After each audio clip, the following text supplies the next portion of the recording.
Many thanks, and thank you, the Sydney Southeast Asia Center, for this wonderful opportunity to be in person here and to discuss with you on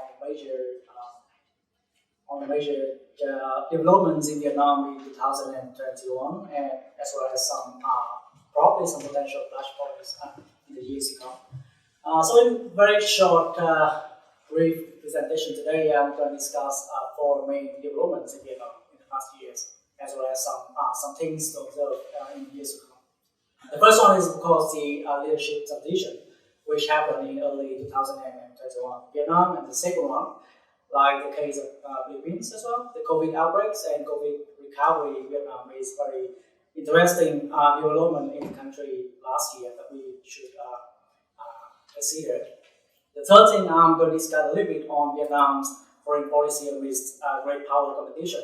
I think this is a very important topic, not only for Vietnam, but for other countries as well, because in the in the next week, ASEAN leaders will come to Washington to discuss with President Biden on the first ever ASEAN-US summit in Washington. And last, I will discuss some potential plus points in Vietnam for the years to come. So first, before we discuss about the leadership transitions in Vietnam, it's probably important and useful to have a brief understanding of what the structure of leadership in Vietnam means. So similar to Laos and China, in Vietnam, we have this system of one-party communist state. So the party power defines the state power in Vietnam. So if you don't have a party power, you have no state power. So in the sense here, the party power in Vietnam is structured in a pyramid shape, like what you see in the picture here. Every 5 years, there will be the National Party Congress. So they will select the Central Committee of around 200 members. And this Central Committee would represent something like a shadow parliament, where they debate all kinds of major policies, economic, social, and foreign policy in Vietnam. And this Central Committee will select the Politburo, normally around 15 or 18 members. And they are kind of like executive committee, so they govern day-to-day affairs in the country. And then the Politburo would have the General Secretary. So basically, you have in Vietnam, different from other authoritarian regimes, you have this faceless leadership style. So what we call the collective leadership system. And the General Secretary, although he heads the party, he actually just first among equal. And every major decisions must be decided by the consensus with the Politburo and the Central Committee. The reason why I discuss this because in early 2021, Vietnam has organized the 13th Party Congress, which they select a new leadership, new Politburo member, as you see in the picture here, and the new Central Committee. And very different from the Chinese system, when you have Xi Jinping as the supreme leader. In Vietnam, it has largely followed the principle of collective leadership, with power relatively and equally shared among the four pillars or the four main leaders of the country. You have the General Secretary, the first among equal, and then you have the Prime Minister, you have the President, and you have the Chairman or Chairwoman of the National Assembly. And we often joke in Vietnam that the Vietnamese system remained resilient by replacing dictators in every 5 years. So it actually not the case last year because they select Nguyen Khac Giang, the General Secretary of the party since 2011 for the third term consecutively, in preference for political continuity in the country. But his selection is actually a very blatant violation of the party constitution, which prevents one person to hold the party secretary position more than 2 terms consecutively. And it is a very important development because it poses very significant risks of internal infighting and succession crisis in Vietnam. The way that the party maintains resilience is by have a very orderly succession, but with his reelection, this succession norms is put into question. And more importantly, if we look at the Politburo here, a little bit difficult to see, but generally we see the rise of the security apparatus from the party and from the security. We only have 3 government members in the Politburo, but then 2 out of 3 of these members, they moved to the party position after the Congress. So we have a strong emphasis on political stability in the party system after the party Congress last year. So what are the implications of this political development here? So the first thing is that we have a very famous anti-corruption campaign in Vietnam, which is better known as a blazing furnace in the country. But given Trump's consolidation in power, it has continued to flare the anti-corruption campaign, but the intensity has been reduced and focused more on lower level cadres in provincial areas as well as in the private sector. And secondly, because Chuck is publicly known as having not so good health, and he's 78 now, so probably he's not stay in power as long as, say, Putin, Hun Sen, or Xi Jinping. So there is a risk of internal fighting and sustained crisis before the next party congress in 2026. And third, because of the emphasis on political stability, we have seen that the party has maintained a strong grip over the society, particularly over the internet. It's very important because in Vietnam, it's a one-party system, so you have a very specific ideology, the communist ideology. So it's very less tolerant toward other political ideas. But even in Vietnam, very strong exposure to the internet. We have 60 million Facebook accounts in Vietnam out of the population of 1,100,000 people. So it's a very huge external force that it's very hard for the government to control. But after the Congress in 2016, the government has been trying to control the internet. And they even try to force some social media platforms like Facebook and Google to remove accounts and videos that they say distorted the leaders of the party, state, and the Congress. So it's a very interesting move to be seen. And third, similar to other Southeast Asian countries, especially Laos and Cambodia, the party has been trying to tighten the control over the civil society, even in some areas that are considered as less sensitive, like in environmental activism or in education, for example. There have been many cases of repression, state repression on civil society activities in the country. And one important aspect of the election is a regional imbalance in terms of representation in the Central Committee. As you can see here from the picture, denoting the Central Committee member distribution by provinces, the Central Committee member focus mostly on the north and central north of Vietnam, which is the capital of the Vietnamese Revolution, with less voices from the southern provinces. So it's very important regarding to the next topic on COVID outbreak. And I also want to take this opportunity to shamelessly promote my recently published article in the contemporary Southeast Asia on the self-revolution of the Vietnamese Communist Party. So if you want to read more about the institutional structure of the Vietnamese Communist Party, please have a look at this related issue with the contemporary Southeast Asia. Anyway, for the COVID outbreak and impact, there are three strategies of the COVID development in Vietnam. So before May 2021, Vietnam had been one of the best performers in terms of controlling the pandemic, along with Australia, New Zealand, and China with zero COVID policy. But when the Delta outbreak came, it was devastating for the country, especially for the southern provinces, which have very less representative in the system. And but thanks to the government's very strong vaccination campaign, Vietnam has been doing quite well for the Omicron outbreak.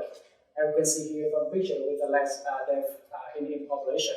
And now I think Vietnam is moving to the stage 3, which is I would say the post-pandemic development in the country. So now if you want to visit Vietnam for tourism, it's very easy. You don't even have to show the vaccination passport. Anyway, although the Delta outbreak was like a year ago, it has a very devastating impact, especially for the southern provinces, which is the economic center of Vietnam. And it dealt a huge blow to the economy and the social welfare system.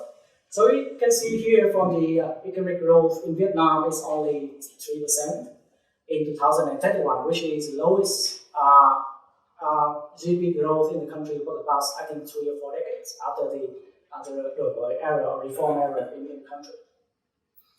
And it has a devastating impact on the households, on the people as well, which is very critical. 88% of the survey household, for example, they say that they suffer from employment impacts. Because in Vietnam, we have very tight lockdown. It's like very, very hard lockdown, like in China. So you cannot walk, you cannot move around, and it's very hard for people to return to the countryside for subsistence farming, like the case in Timor-Leste, for example. And the economy now has recovered a little bit, but uncertainties remain a very, very big factor for the recovery in Vietnam.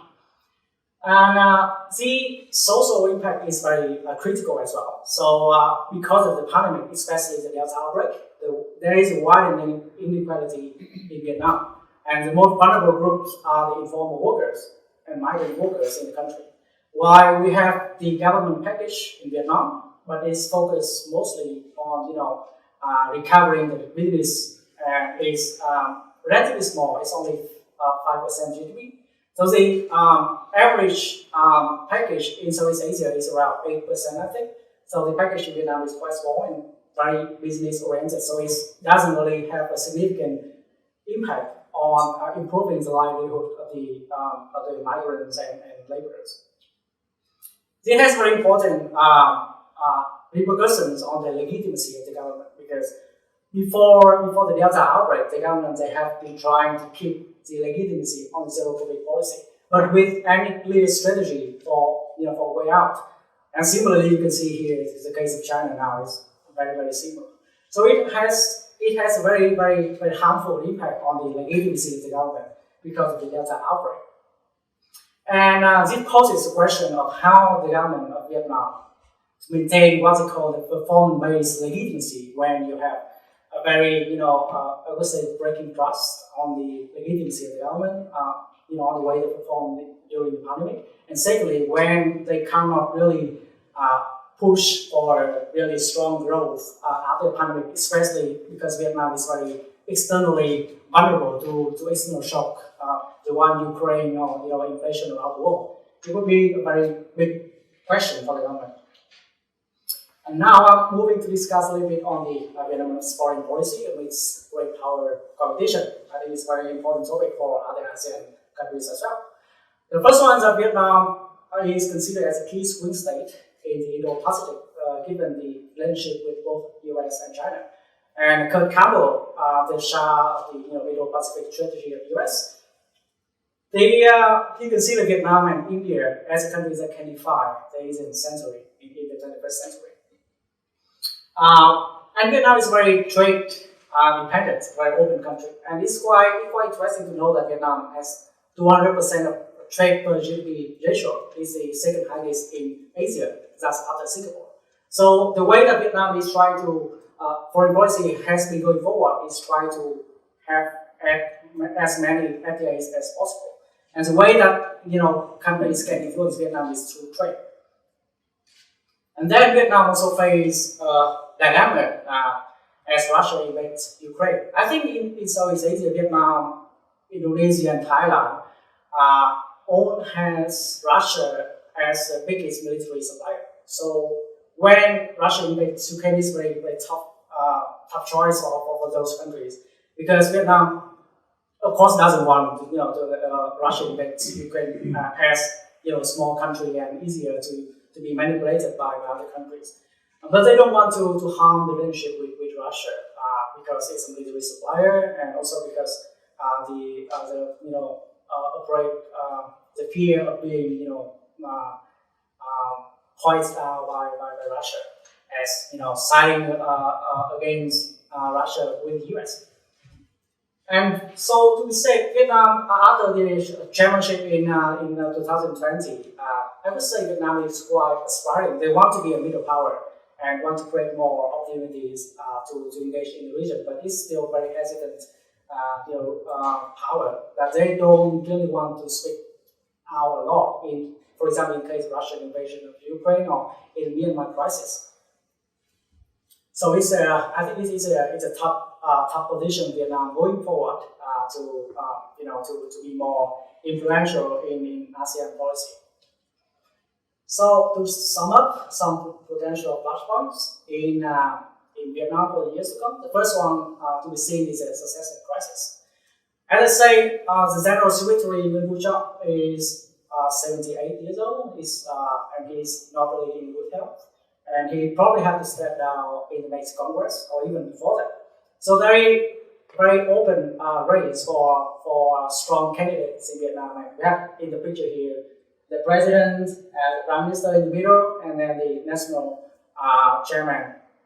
And they all have very strong characteristics, and there's not clear who are the front runners. So there would be a very important thing to watch out for the years to come in Vietnam. The second thing to look at is anti-corruption campaign in Vietnam. As I say, now the government and the party have been trying to expand the anti-corruption campaign in the private sector with the recent arrest of very two prominent businessmen in the country.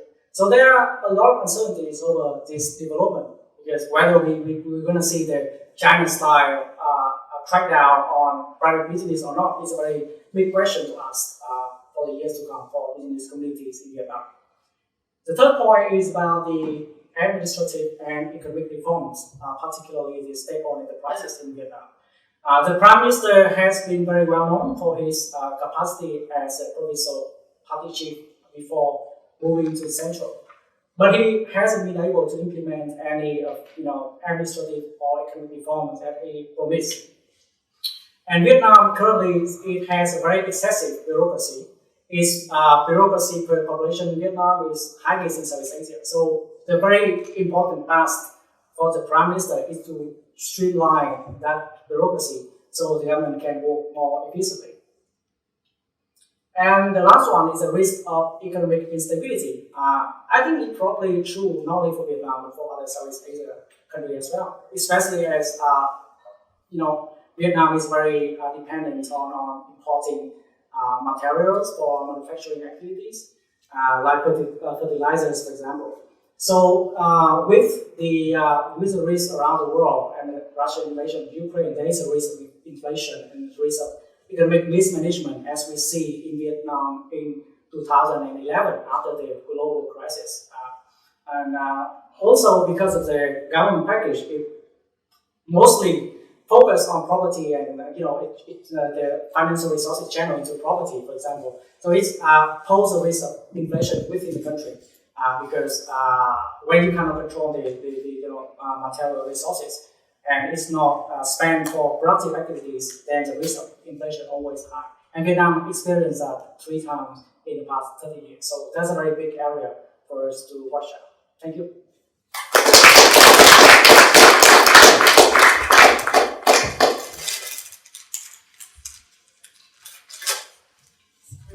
Thank you so much, Giang. And I'd particularly like to commend you on, I think, being the only PhD candidate to deliver the address and the update today. So congratulations and thank you very much for such a comprehensive presentation.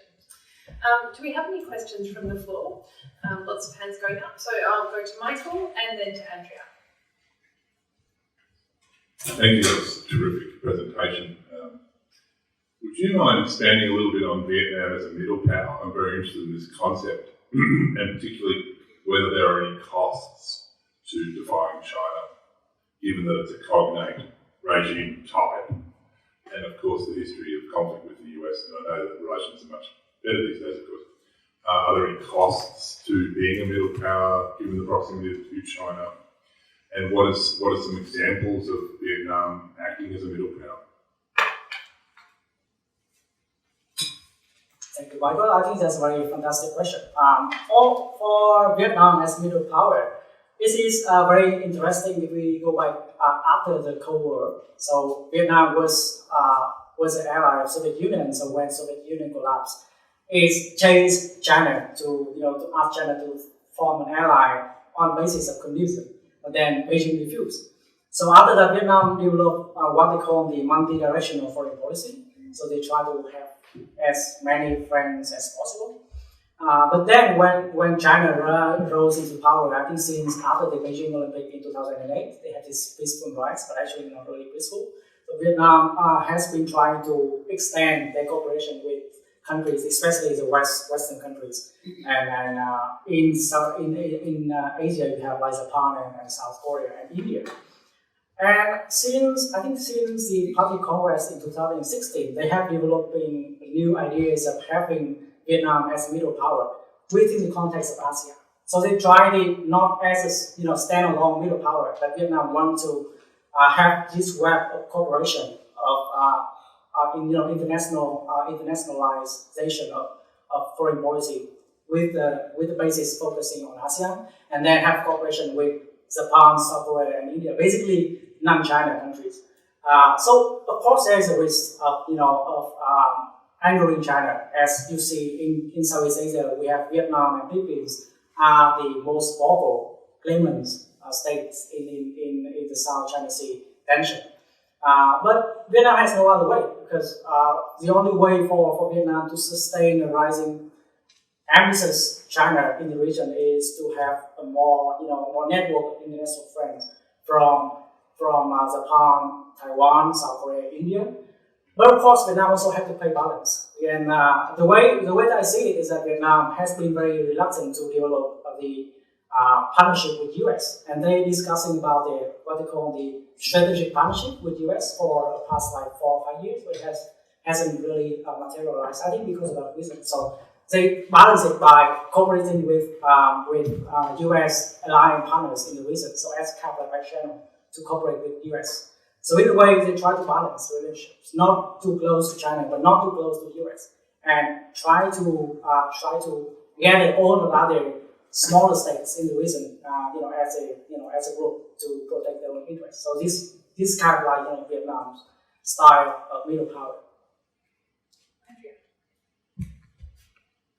Thanks so much for a great presentation. Kind of two interrelated questions. The first one, you mentioned civil society, and that in some previous kind of not sensitive areas there have been more crackdown in Vietnam. Could you elaborate a bit more on that? And if you see any linkages to the COVID pandemic and the lockdowns? And the second question was more, you mentioned balancing power of Vietnam with some of the larger partners. How do you see Vietnam's role moving forward, especially towards smaller countries in the region like Cambodia, Laos? Thanks for that. Thank you. So on the first question, it's very interesting to see civil society developing in Vietnam, because Vietnam is still one party state. So in theory, it's very hard for civil society as promotion of universal values to work in the country. But in the period before 2016, Vietnam environment for civil society had been quite free, in Vietnamese standard.